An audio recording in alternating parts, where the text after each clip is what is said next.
गांव के बिल्कुल कोने पर एक पुराना सा घर था। उस घर में रहता था 6 साल का थुंग थुंग का बेटा और उसकी माँ सुशीला। थुंग थुंग शहर मजदूरी करने गए थे। जाते वक्त बेटे को कंधे पर बिठाकर बोला था, बेटा मैं जल्दी लौटूंगा, तेरे लिए मिठाई भी लाऊंगा।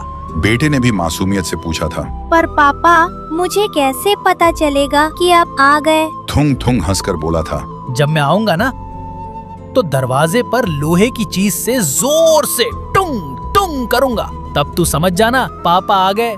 उस दिन के बाद 2 साल बीत गए। ना कोई फोन, ना चिट्ठी, ना खबर। गांव वाले माँ और बेटे को देखते ही अब फुसफुसाने लगते, लगता है थुंग थुंग अब नहीं आएगा। बेचारी सुशीला और ये बच्चा।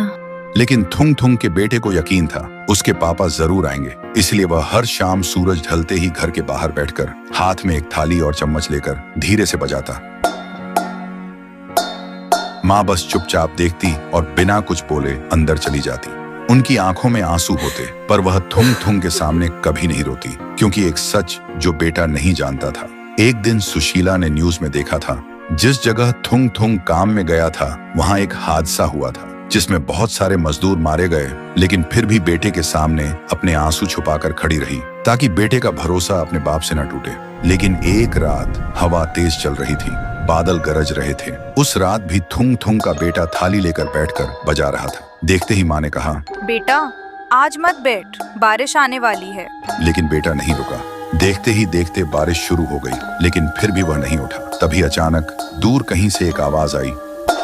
बेटा रुक गया। उसने सोचा शायद हवा होगी, लेकिन फिर से आवाज आई। थुंग थुंग के बेटे का दिल जोर से धड़कने लगा।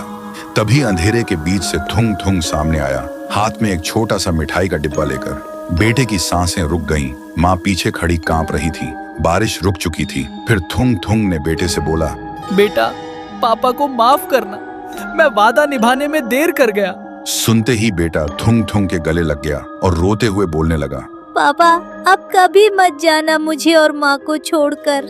थुंग थुंग बोला, बेटा पापा को जाना होगा, पर याद रखना जब भी तुम टुंग टुंग बजाओगे पापा सुनेंगे, और अब तुम माँ का सहारा बनना, रोना नहीं।